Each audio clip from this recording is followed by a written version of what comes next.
nakomeje kureba ahazengurutse uko abantu babaho mu by'ubuzima bwo mu isi, bamwe batakubukene ngo bwabarembeje,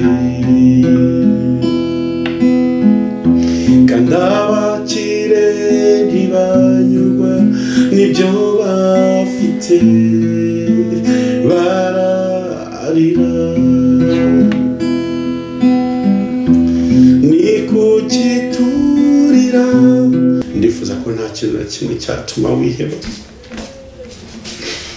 cyatuma wiganyira kubw'uyu mwaka. Nta mpamvu n'imwe yo kurira. Yesu yarangirije byose ku musaraba. Undi aririmba ngo we mutima urira uze kwa Yesu.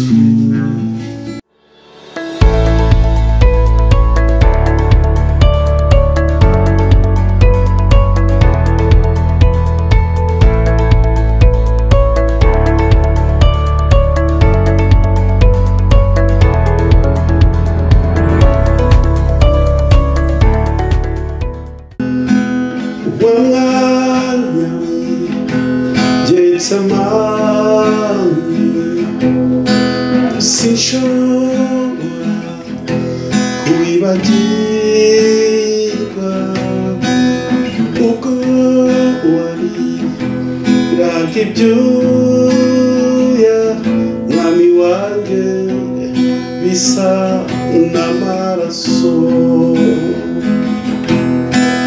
Sinzibagirwa amakuru wabonye ibyaha byanjye, unaniwe umubabaro mwami wanjye uri Getsemani.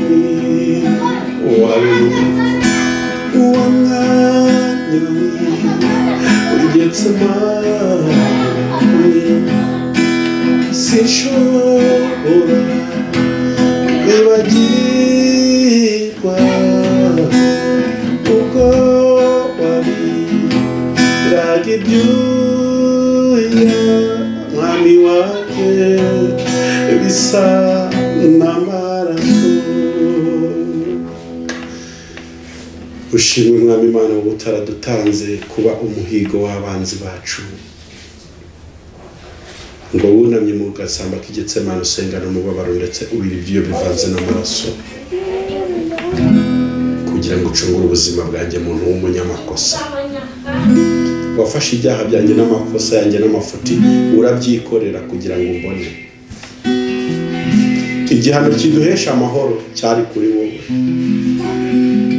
Haleluya, haleluya. Iyo Uwiteka ataza kuba ari ku ruhande rwacu, abariko abakristo bavuga none. Iyo Uwiteka ataza kuba ari mu ruhande rwacu, none tuba twaramizwe bunguri tutakibukwa. Amazi aba yaraturengeye, n'isuri iba yarateye ku bugingo bwacu. Amazi aba yaraturengeye, n'isuri iba yarateye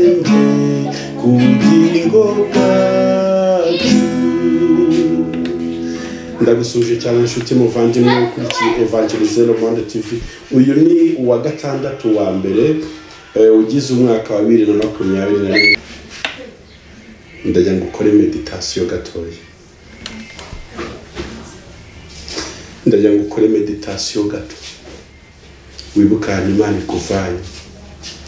Wibuka igitangaza gikomeye Imana yakoze ku buzima bwawe. Reka kubwira. Ntabwo imirimo y'Imana ikomeye igaragarira mu kugura amamodoka meza n'amazu menshi no kubyara abana benshi. Ikintu gikora Imana ku mutima ni ukubona umuntu wawe yaremye akiri mu murongo wo kuyubahisha no gukora icyo yaremye. Kimwe mu bintu bijya bitujyana kure y'Imana ni ukwisanga turi opposite y'ubushake bw'ukuntu Imana ishaka ko tugenda. Bibiliya iravuga ngo abantu ibihumbi bazagwa imbere yawe ubirebesha amaso ariko ntabwo bizakugeraho. Abantu ibihumbi bazagwa imbere yawe ubirebesha amaso ntibizakugeraho. Ni impanuka zingahe n'abantu bangahe mwari muziranye, abasore beza sha, abagore beza, abapapa beza, abamama beza, bose bari imfura bagendaga uko Imana ishaka na society ishaka, ariko wagiye wumva amatangazo yo kubabika ngo bavuye mu mwuka bapfuye muri 2020. Ni iki watanze cyatumye urindwa? Ni iki watanze mwana wa Adamu cyatumye urindwa bigezaho? Menya kwaru nuwakiriwe ngaho nawe ujye ushima uwo mwami, ngaho nawe ujye ushima uwo mwami. Haleluya. Dufite impamvu zo kuririmba, dufite impamvu zo gucuranga. Hari abasore bandusha kubwiza n'icyubahiro, bubahaga Imana kundusha, bagenderaga mu nzira zitunganye uko Imana ishaka, ariko Imana yarabahamagaye cyangwa se barapfuye bishwe n'ibindi bitandukanye. Ikimenyetso cyerekana ko mfitiye Imana umumaro mu gihe gisa nk'iki nuko ngihumeka umwuka w'abazima. Ibintu byose Imana yambwiye n'ibyo yansezeranije n'ibyo ngomba kugeraho uyu mwaka wa 2021. Igishoro gikomeye bikesha n'ubuzima kuba ngihumeka. Abapfuye ntabwo batekereza, abapfuye ntibagambirira ibyiza. None Imana ifite amatsiko y'imihigo ugiye kuyihigira muri uyu mwaka. Please check well ibyo ugiye guhiga, control neza ibyo ugiye guhiga uyu mwaka. Imana ntize kuburamo. Niyo abakatolike baranye ni wowe mugenga wanjye Yesu wadindiye ubugingo nzagusingiza. Ni wowe, ni ukuvuga ngo Imana niyo mugenga w'ubuzima bwacu. Ibintu byose imihigo twahigaye uyu mwaka mushya tutayisizemo twazasanga twarafayirinze. Ibyo uri gutekereza gukora, amaproje yose uri kwandika muri computer yawe uzakora uyu mwaka, hari ahantu Imana iri gusanga izagirira n'inyungu. Imana ntabwo igitera inkunga umushinga idafitemo inyungu. Yego, umushinga w'Imana Imana irawufinansa. Umushinga Imana izabonamo icyubahiro Imana iwutera inkunga. Igenzura neza nimba ibintu uri murapanga hari mu Imana. Fata akanya ushima Imana gatoya, wibuke ibintu Imana yakoze ku buzima bwawe, utekereze ku rukundo rw'Imana.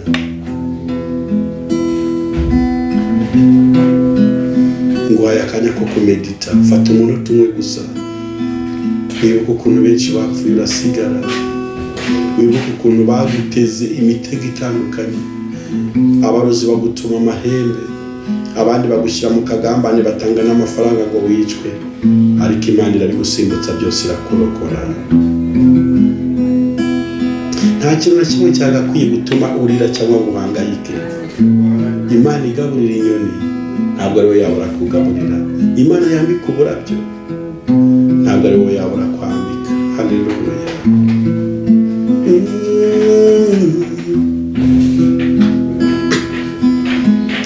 Nakomeje kureba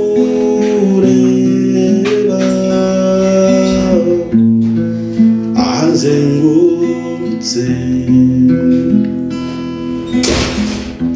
uko abantu babaho mu by'ubuzima bwo mu isi. Bamwe bataka ubukene ngo bwabarembeje, kandi abakire ntibanyurwa n'ibyo bafite, bararira. Ni kuki turira kandi uwaturemye akitwitayeho?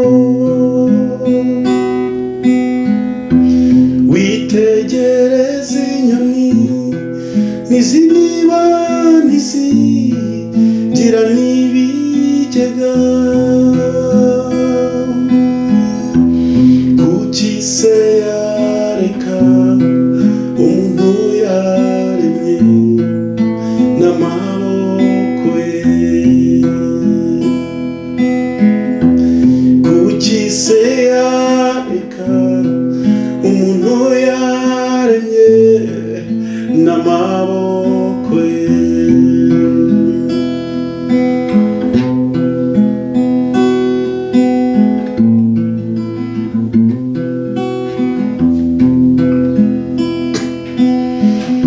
Iyo turi mu bibazo byo mu buzima, Satani aradufata maze akadushuka tugateshuka. Ndifuza ko nta kintu na kimwe cyatuma wiheba, cyatuma wiganyira kubw'uyu mwaka. Nta mpamvu n'imwe yo kurira. Yesu yarangirije byose ku musaraba. Undi ararimba ngo we mutima urira uze kwa Yesu. Niba ubabaye senga, niba wishimye ririmba. Dufite impamvu nyinshi zo kuririmba, kandi ijambo ry'Imana rero ngo mu bibi no mu byiza mujye muhora mushima. Imana niyo murinzi wawe w'ukuri wo kwizerwa.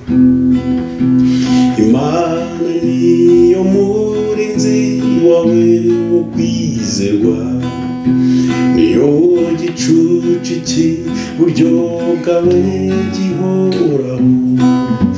Ku manywa izuba ntirizakwica, nijoro ukwezi ntuzagutinya.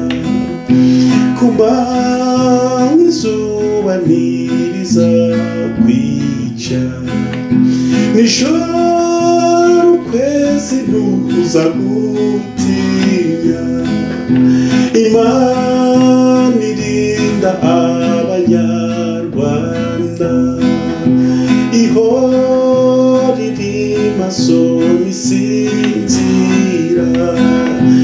Imana irinda Abisirayeli, ihora iri maso ntisinzira.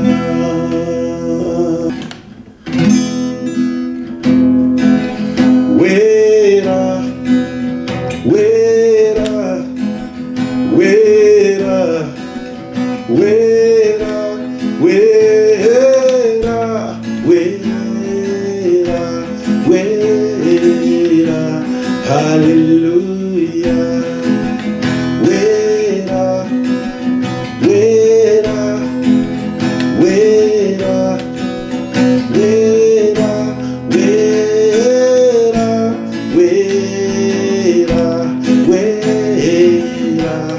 haleluya. Igwe reka twese dufatikanye turirimbe tuvuge ngo wera wera uruwera.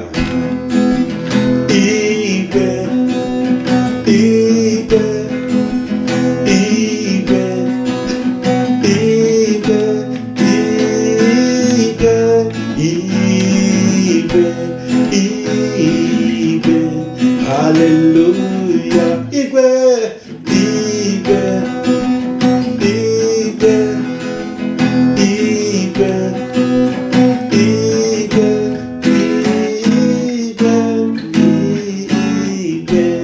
igwe igwe haleluya. Wera wera wera wera wera wera wera haleluya. Wera wera wera wera wera wera haleluya. Nishe mu mahema y'umukunzi wanjye, ateye ubwoba n'igitero cy'ingabo, inyamibwa irutaba n'inzovu, isho bwanjye nzamubwima, nimureke mubyinire, amatunda yarandyoheye, nimureke mubyinire, amatunda yarandyoheye. Uwiteka abaha umugisha, Uwiteka abaha amahoro, Uwiteka abarebesha amaso y'imbabazi muri uyu mwaka wa 2021. Evangelization Le Monde TV tubifurije guhirwa n'Imana mu mishinga yanyu yose. Amen.